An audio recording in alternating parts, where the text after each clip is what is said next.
Buen día, el día de hoy voy a hablar acerca de el tema de hernias de la pared abdominal por parte de la materia de clínica quirúrgica, cuyo docente es el doctor Guillermo Ramos.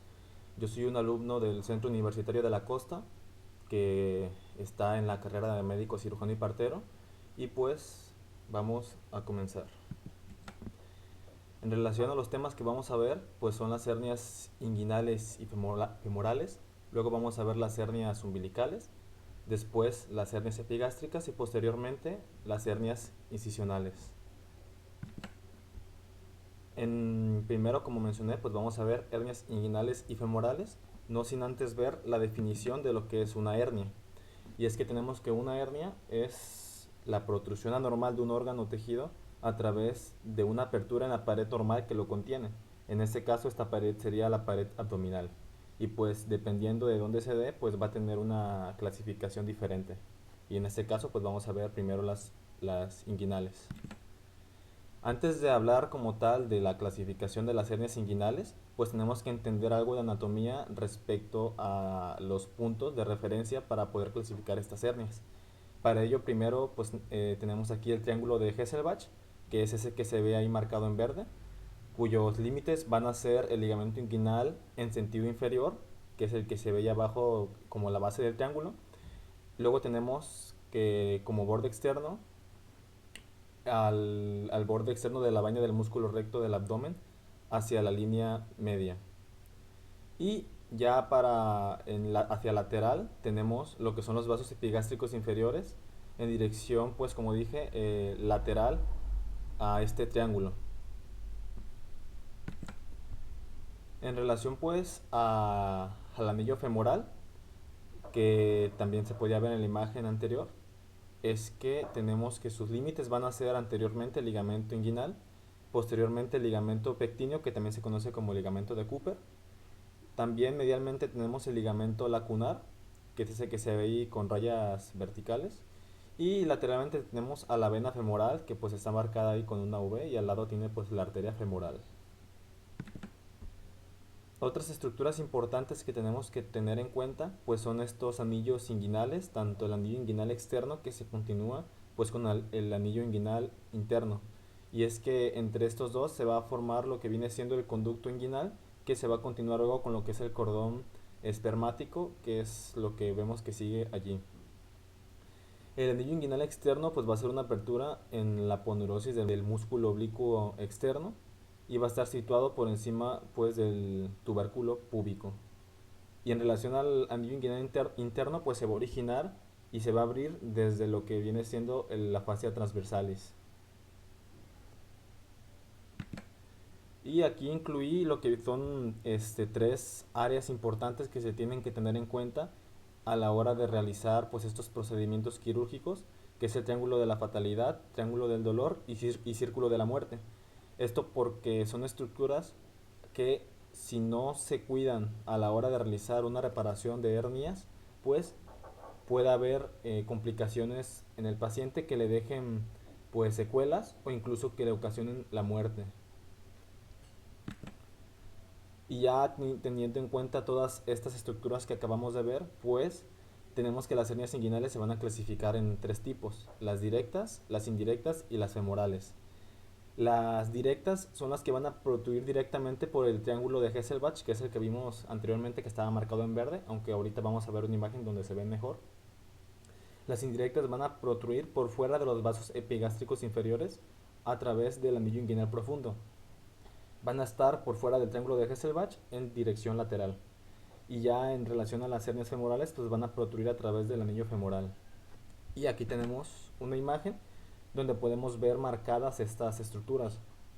Tenemos ahí en el círculo azul, va a ser el área donde se van a dar las hernias que se van a clasificar como indirectas. En el triángulo de Hesselbach, que se ve en verde, se clasificar como directas, y las femorales las que van a salir por el anillo femoral, que es el que está ahí marcado en un círculo rojo.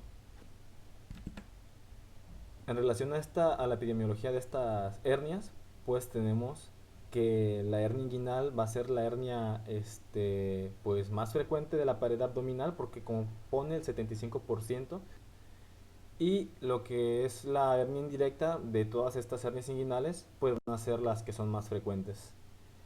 Y también tenemos que para los varones hay un mayor riesgo a lo largo de la vida de desarrollar una hernia inguinal, que es del 27% respecto al 3% para mujeres. Y respecto a las reparaciones que se van a hacer de las hernias, tenemos que el 90% de estas reparaciones se van a hacer en varones. Aparte de porque son más frecuentes en estas personas, en este grupo de población, pues también tenemos que tener en cuenta que no todas las hernias van a necesitar forzosamente un tratamiento quirúrgico, porque en ocasiones con un tratamiento conservador como son las fajas se puede llevar una vida cotidiana normal. En relación a los picos de incidencia tenemos que va a haber uno que es antes del año de edad y el otro va a ser después de los 40 años. Y esto se va a deber a que en los menores de un año de edad pues estas hernias van a ser congénitas, y en las personas que son mayores de 40 años pues lo que va a pasar es que va a ser más común que aquí haya aparición de hernias por la acumulación de comorbilidades que hayan podido aparecer a lo largo de su vida y también por sus estilos de vida. En relación a la fisiopatología del hernia inguinal, es que cuando se presenta un aumento de presión en el abdomen, el tejido blando puede empujar a través de los puntos débiles de la pared abdominal, formando pues estas protrusiones. Y pues esto va a estar condicionado también por predisposición genética y también por cosas y rasgos adquiridos que el paciente haya tenido a lo largo de su vida, que pues condicionen y debiliten la pared abdominal y puedan facilitar pues esta aparición de hernias. En los factores de riesgo que tenemos para la aparición de hernias inguinales, pues tenemos tanto factores congénitos, que la persona ya va a nacer con ellos, y factores adquiridos, que pues la persona respecto a sus estilos de vida va a ir adquiriendo. En relación a los factores congénitos, uno de ellos es la apertura incompleta del anillo inguinal, otro es, y de los más importantes, el proceso vaginal persistente, que a la izquierda tenemos una imagen, y esto consiste en que en el desarrollo embrionario hay un momento donde se forma este proceso vaginal, que es una invaginación del peritoneo por el conducto inguinal y el cordón espermático, pero esto generalmente involuciona y pues no va a quedar lo que viene siendo este pliegue de peritoneo dentro del conducto inguinal. Pero en el caso de que no involucione este pliegue y permanezca, pues va a ser más fácil que los órganos de la cavidad abdominal pues pasen por ese pliegue de peritoneo y pues formen una hernia. También antecedentes familiares de hernia, que un familiar de una persona haya tenido hernias, lo predispone a tener hernias porque aumenta su probabilidad hasta 8 veces de que pueda presentarlas. Y también las enfermedades que afectan el tejido conectivo, como el síndrome de Ehlers-Danlos, van a generar una predisposición a formar hernias, sobre todo en pues, síndromes o enfermedades que dañen lo que viene siendo el colágeno tipo 1, porque esta es la estructura más importante a la hora del debilitamiento de la pared abdominal. Y en los adquiridos pues tenemos que la edad avanzada, el levantamiento de peso, la tos crónica, tabaquismo, alcoholismo e incisiones previas pues van a ser factores de riesgo adquiridos. En relación a estas incisiones previas, vamos a ver ya hasta el final lo que son las hernias incisionales, porque es a lo que esto se refiere. En relación al diagnóstico, vamos a tener que el proceso más importante para poder diagnosticar una hernia pues viene siendo el interrogatorio y la exploración física, aunque en ocasiones sí se van a necesitar paraclínicos. Y en la anamnesis lo que tenemos que hacer, primero que nada, es pues también preguntar lo que son los factores de riesgo que tenga la persona. Como vimos anteriormente, todos estos factores de riesgo que predisponen a una persona a tener hernias, pues sería conveniente preguntarlos en la anamnesis. Y también si la persona llega como padecimiento actual por la preocupación de una protuberancia que ella misma vio, pues tenemos que interrogar acerca de los síntomas que ésta le está condicionando al paciente. Tenemos que preguntar si tiene sensación de pesadez, si tiene dolor localizado o irradiado de estructuras como el escroto, el testículo o la cara interna del muslo, que son áreas comunes donde este dolor puede irradiar en una hernia inguinal. También pues podemos preguntar acerca de si esta protrusión ha ido creciendo o se ha mantenido con el mismo tamaño. Y en la exploración física Pues en ocasiones, aunque el paciente no nos refiera a una protuberancia, podemos nosotros en el proceso de exploración identificarla, y es por eso que tenemos que llevar una buena exploración de lo que viene siendo el abdomen, donde vamos obviamente a inspeccionar y palpar, y sobre todo también palpar el conducto inguinal como se ve en la imagen de abajo, porque por este conducto inguinal va a ser de los lugares más frecuentes donde va a estar presentándose pues hernias. Entonces tenemos que pues explorarlo. Estas técnicas de exploración se tienen que hacer con el paciente de pie y también apoyarse con la maniobra de Valsalva, porque estos son dos factores que pues van a facilitar que la hernia se visibilice, se haga visible ante pues el médico que esté explorando.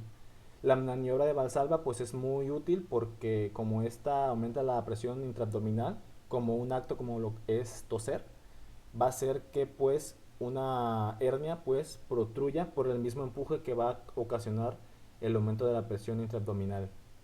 Y en relación a los paraclínicos, que no siempre van a ser necesarios, pues se puede utilizar ecografía, tomografía computarizada con el uso de Valsalva y resonancia magnética nuclear. Pero pues como dije, pues estos van a ser usados solo en caso de dudas y es más comúnmente utilizado en personas como mujeres embarazadas. En relación a, pues ahora sí ya al tratamiento, vamos a ver primero generalidades de lo que es el tratamiento. Y es que tenemos que considerar que el tratamiento definitivo que va a corregir la hernia como tal, pues va a ser la cirugía. Porque antes había mencionado un tratamiento conservador con el uso de fajas, pero este tratamiento realmente no desaparece la hernia, más bien la mantiene contenida, pero en el momento que se quite esta faja, pues la hernia va a protruir. Así que pues una estrategia no quirúrgica puede ser segura para pacientes con una hernia inguinal que no tenga síntomas, y aparte pues de las fajas que mencioné, en estos pacientes se podría usar y recomendar el control de factores de riesgo, porque como vimos uno de los factores es el tabaquismo, entonces una de las medidas sería que la persona dejase pues este hábito. En relación pues, a las hernias femorales y las hernias inguinales que sí presenten síntomas, se va a recomendar que se reparen ahora sí de forma quirúrgica, porque estas son más peligrosas debido a que tienen mayor riesgo de presentar una complicación, como lo es una incarceración o un estrangulamiento de la hernia, que esto es una urgencia quirúrgica que se va a presentar con signos y síntomas como lo son fiebre, leucocitosis e inestabilidad hemodinámica. También el saco coronario en esas personas que tienen estrangulamiento de la hernia, pues puede encontrarse caliente y doloroso por la misma inflamación, y la piel subyacente se puede mostrar edematosa o con cambios de coloración. Y como dije, pues esto es algo que se tiene que atender urgentemente. En un abordaje para tratar hernias inguinales se puede usar tanto un acceso abierto como un acceso laparoscópico. En el acceso abierto, a la hora de cerrar los tejidos, de hacer el cierre, pues se puede hacer una reconstrucción usando los propios tejidos del paciente, o también se puede realizar una construcción pero usando prótesis como no son las mallas. En el acceso laparoscópico pues tenemos que hay dos abordajes, un procedimiento que va a ser un abordaje transabdominal, preperitoneal, y el otro que va a ser un procedimiento totalmente extraperitoneal. Y más adelante pues vamos a ver cuáles son las ventajas y desventajas de cada uno de estos abordajes. En relación al acceso abierto, pues este vendría siendo el proceso que se seguiría para pues realizar una operación de hernia inguinal, y es que primero pues se va a realizar la incisión, después la de separación de los tejidos cuidando las estructuras que mencionamos al inicio. También se va a hacer luego una reducción o resección dependiendo de si el saco herniario es viable para que pues siga en la cavidad abdominal o ya está infectado o necrosado, por lo que pues se podría necesitar una resección. Aquí se va a valorar ese aspecto, y posteriormente que se haga pues la reducción o la resección, ya se va a hacer la reparación, que como dije puede ser con uso de tejidos del propio paciente o podría usar también pues prótesis. Y después de esto pues se va a hacer ya el cierre pues de la incisión inicial. Como dije pues para la reparación de los tejidos en este acceso abierto van a haber pues varias formas, que es con prótesis o sin prótesis, y en este caso Vamos a ver primero las que son sin prótesis con el uso de tejidos. Y son tres técnicas, las principales, la de Bassini, Shouldice y McVeigh. La cosa aquí es que realmente la de Bassini ya casi no se usa porque la de Shouldice es una mejora pues de la de Bassini. Y es que la de Bassini pues es una reparación que consiste en tres capas que se van a juntar como se ve en la imagen, que es la fascia transversalis, el transverso del abdomen y el oblicuo interno. Esos tres tejidos se van a juntar como se ve. Pero en la de Shoulder se va a agregar lo que viene siendo la aponeurosis del músculo oblicuo externo. Y aquí lo que va a pasar es que pues va a haber un reforzamiento mayor a lo que es en la de Bassini y va a haber una menor recurrencia de lo que son las hernias. En el abordaje de McVeigh te puede usar también de hernias inguinales, pero esto es sobre todo indicada en pacientes con hernias femorales. Cuando se usa una reparación con prótesis en el acceso abierto, pues se consideran varias técnicas como lo son la de Liechtenstein, tapón y parche y el sistema de hernia de Prolene. En la de Liechtenstein lo que va a pasar es que se va a ampliar el dominio del conducto inguinal al reforzar el piso inguinal con una malla protésica. Entonces con esto lo que se va a lograr es reducir la tensión de la reparación, y al haber una menor tensión en la reparación, pues esto va a hacer que sea menos probable que haya una recurrencia de hernias. En el caso de tampón y parche es muy similar, pero lo que va a cambiar es que en el lugar donde estaba protruido el saco herniario se va a colocar un tapón y posteriormente se va a colocar lo que viene siendo la malla por fuera, como se ve ahí en la imagen. Y el sistema de hernia de Prolen, lo que va a pasar aquí es que se va a usar una prótesis diferente que consiste en dos secciones. La porción inferior de la malla se va a colocar a través del defecto herniario en el espacio preperitoneal, mientras que la parte superior se va a usar para reforzar el piso inguinal de una forma similar a la reparación sin tensión de Liechtenstein. Y entre estas tres, la más utilizada es la de Liechtenstein. Pasando ya a un abordaje laparoscópico, generalidades que tenemos es que siempre se va a utilizar aquí anestesia general, por lo que se pueden añadir pues complicaciones de este procedimiento. También tenemos que el paciente va a tener que estar en una posición de Trendelenburg, que básicamente es una posición donde la cabeza, en una posición de decúbito supino, va a estar más abajo que los pies. Otra cosa que se va a tener en cuenta es que los monitores deben ir a los pies de la mesa de operaciones, como se ve también allí, y el cirujano debe de colocarse al lado opuesto del sitio de la hernia, mientras que el ayudante se va a colocar en el lado opuesto al cirujano. Como habíamos mencionado anteriormente, pues son dos abordajes laparoscópicos principales, que es el transabdominal preperitoneal y el que es totalmente extraperitoneal. El que es transabdominal preperitoneal, lo que va a pasar aquí es que va a implicar el acceso a la cavidad abdominal para colocar una malla en el espacio preperitoneal. Pero esta tiene una desventaja, que es que al entrar a la cavidad peritoneal y a la cavidad abdominal, pues hay un riesgo de lesionar las estructuras que aquí se encuentren. Pero la ventaja que va a tener es que va a permitir una visualización directa de las estructuras anatómicas. Y en contraposición, la que es totalmente extraperitoneal, pues va a realizarse sin entrar a la cavidad peritoneal, y esto va a reducir pues el riesgo de estas complicaciones de las que les acabo de hablar. Otra cosa que tenemos que tener en cuenta es que aparte de este abordaje abierto y laparoscópico, pues también está un abordaje con cirugía con robots, y se realizó un estudio en el 2024 donde se comparaban pues estas técnicas, y se encontró que aunque la técnica laparoscópica es una operación más rápida, más accesible y con una técnica más fácil, por lo que hay más médicos capacitados para realizarla, pues la robótica presenta un menor dolor posoperatorio, una estancia hospitalaria en general más corta y una menor recurrencia y tasas de reoperación, por lo que en estos abordajes robóticos va a haber menor pues tasa de esta recurrencia de las hernias. En relación a las complicaciones, pues tenemos unas complicaciones que van a estar asociadas al abordaje abierto y la paroscopía totalmente extraperitoneal, y unas complicaciones que van a estar sumadas a la laparoscopía transabdominal, donde pues como dijimos se entra a la cavidad peritoneal.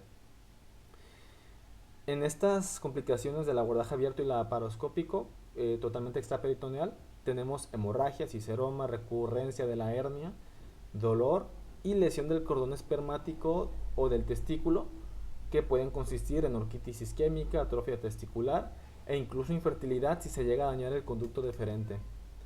En relación pues a las añadidas complicaciones de la laparoscopía transabdominal, tenemos que pues van a haber retención urinaria, hilio paralítico, lesiones viscerales y lesiones también pues vasculares.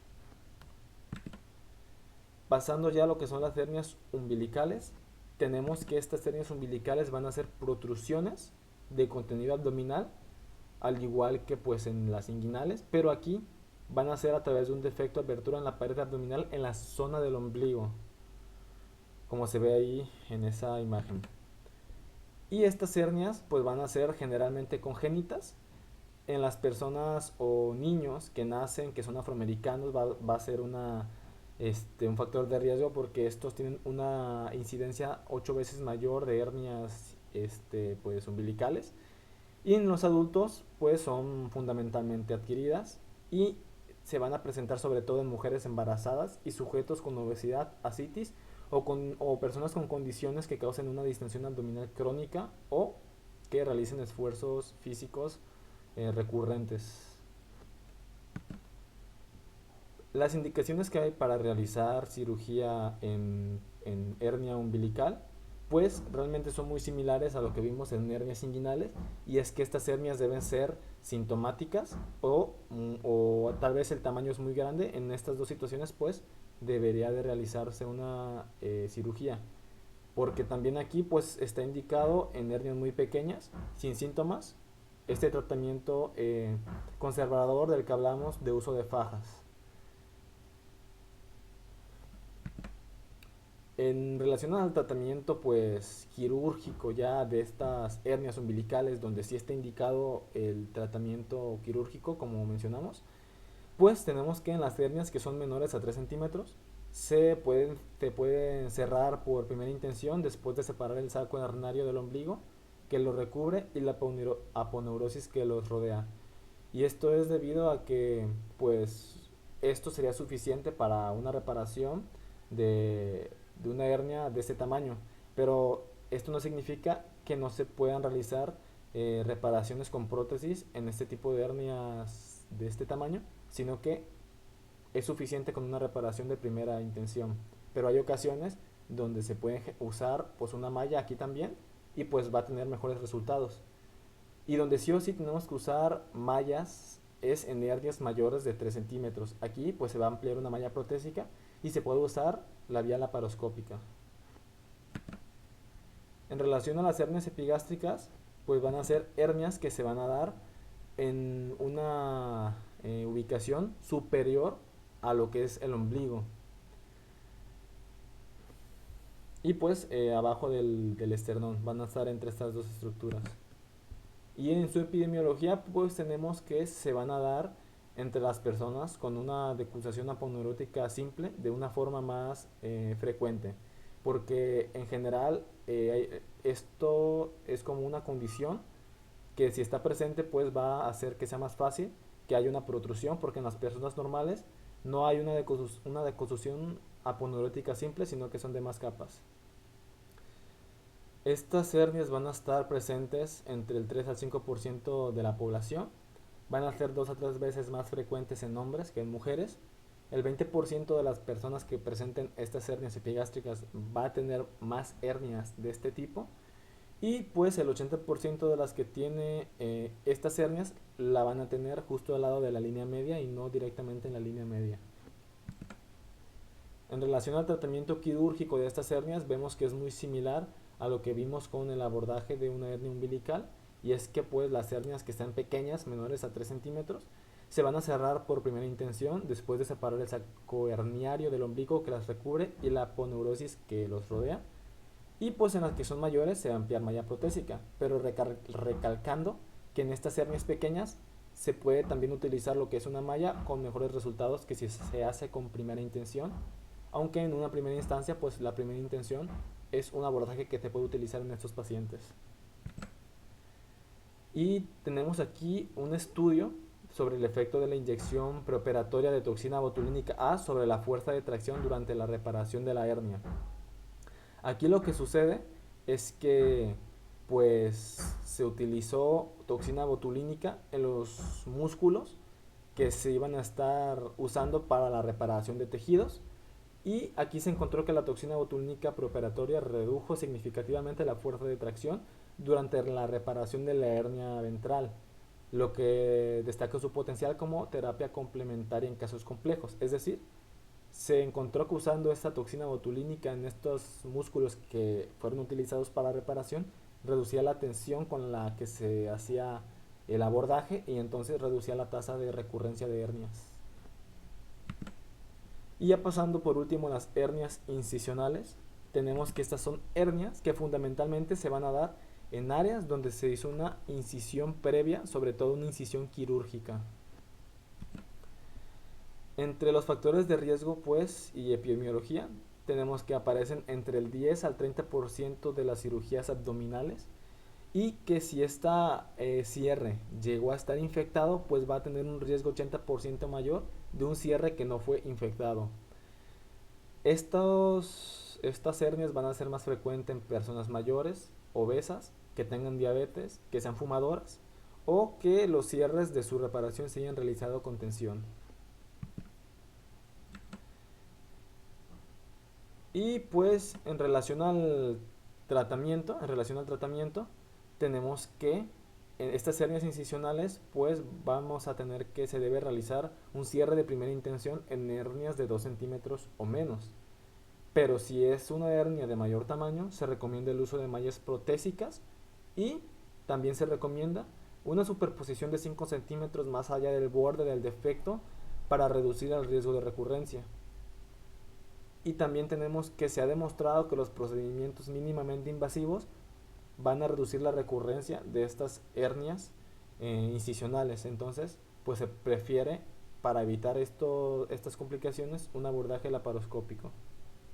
Por mi parte, esto sería todo. Gracias por su atención.